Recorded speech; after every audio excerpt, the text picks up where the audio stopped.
Unit 5-6 is our applications unit. We're putting together what you learned about graphing lines and what you learned about writing equations of lines, and now we're going to turn them into real-world applications. So let's start at the top of the page. What you're seeing are three scatter plots. Now, the one on the left is a positive correlation. What that means is, as x increases, y tends to increase. Look at the dots. You can see how all the data is roughly increasing. It doesn't mean that as every single x increases, every single y increases, but that's the trend. Negative correlation, negative slope. You can see the trend is the greater the x is, the less the y is. And then look at the far right one. It looks like a measles. Somebody faced with acne or something. There's no obvious pattern, okay? You cannot put a line through that data. Now let's look at the picture. Now what you see, this line in blue is called the line of best fit. Now the line of best fit is a line that goes through the data and allows you to make predictions about future data. It's not going to be perfect. You're never going to have the perfect line of best fit. When all of you draw your line of best fit, they're all going to be a little different, and that's okay. But if you'll notice, this line does not try to connect any points of data. It goes through about the center. Look at this line. For these 21 points, as theater revenue, which is the x-axis, increases, rental revenue tends to, well, you can see that line is going up. Rental revenue tends to increase. We say tends to increase because not every data point will show an increase, but all the data together tends to increase. Still looking at that same graph. For these 21 movies, there is a positive, negative, or no correlation between theater revenue and rental revenue. Theater revenue is the x, rental revenue is the y. You can see the line of best fit is going up. The data tends to be going up. So there is a positive correlation. Now using the line of best fit, not looking at a specific data point, using the line of best fit, we would predict, this is what it's good for. Movie generating a theater revenue of $40 million would generate a rental revenue of approximately, these are all decimals. It's 3.3, 5.0, 6.8, 8.5, and 10.3. There we go. Trying to put decimals in there. They didn't print very well. All right, so let's use the line. We're going to go to $40 million, which is our x. So here is our x. Going to go up, and it's here. There's the intersection with the line. It's above 8, but it's below 10. So we'll say about 8.5. Because none of the other choices make sense. We're not trying to use a data point. We are using the line of best fit. Now,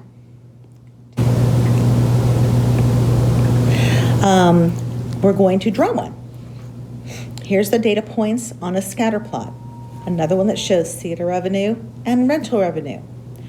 Draw the line of best fit. Now I'm going to draw a couple of them. I want you to see the differences. Well, I'm going to start at 0 because there we go. I have to start at 0. And it's going to go up this way. Is that a good line? No. It is not a good line because there is far too much data below the line. This is not going through the center of the data. Let's do another one. This way. No, that's a bad line. In fact, that is so bad we're not even counting that line. That is a really bad line. Let's try this one. Up here. See, I was able to connect some data points, but that's not our goal.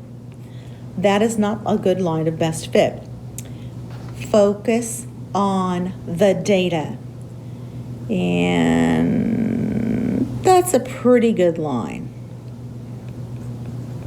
It is not perfect, and I know that, but it goes more through the center of the data. When you do this in ALEKS, there are some boundaries built in, and when you do it on paper, we also have some boundaries built in. We know what makes sense and what doesn't. Now, you're going to use this. You're going to use the line of best fit, and we're going to do some stuff. So here you go, a scatter plot shows the time spent watching TV, which is your x-axis, and the relationship of that to the time spent doing homework. So take a look at the scatter plot and look at the line of best fit. Is it a positive or negative correlation? It is a negative correlation.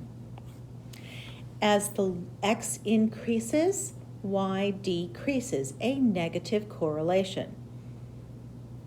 So keep that in mind. When you answer these questions, you've got to know that, the number can't be that high because it is a negative correlation.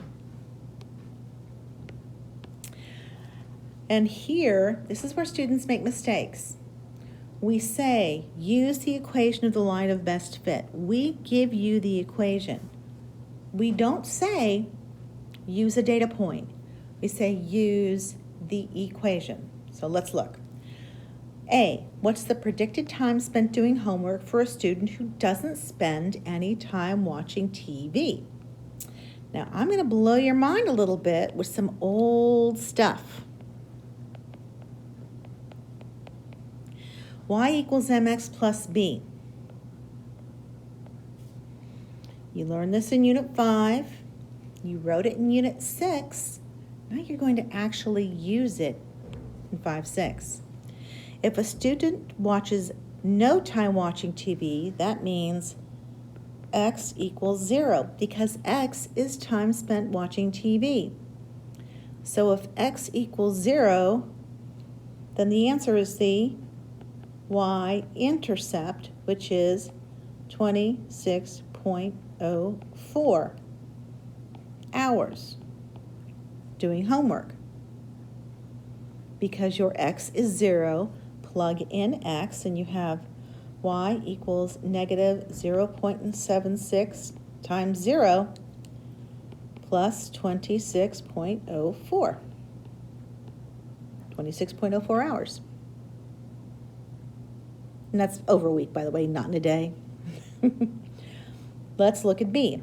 For an increase of 1 hour in the time spent watching TV, what is the predicted decrease in the time spent doing homework? Now, this is another blast from the past. Slope is rate of change. What is the rate of change in that equation? Well, m equals negative 0.76.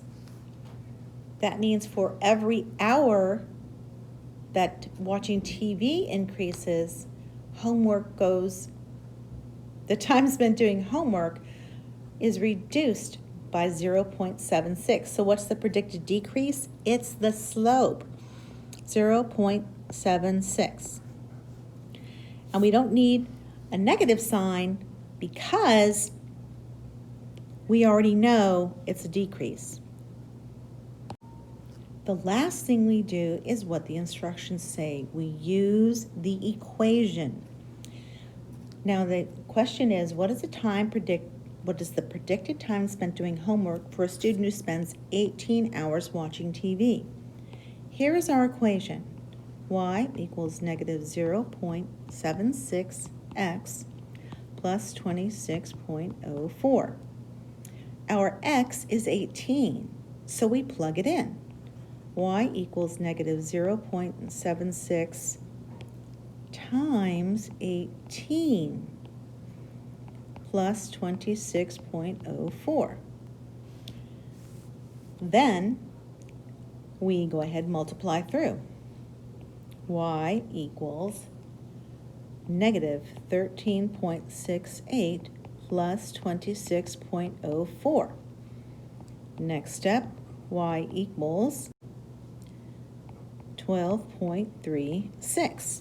Okay, so there's our answer. Let's see if it makes sense.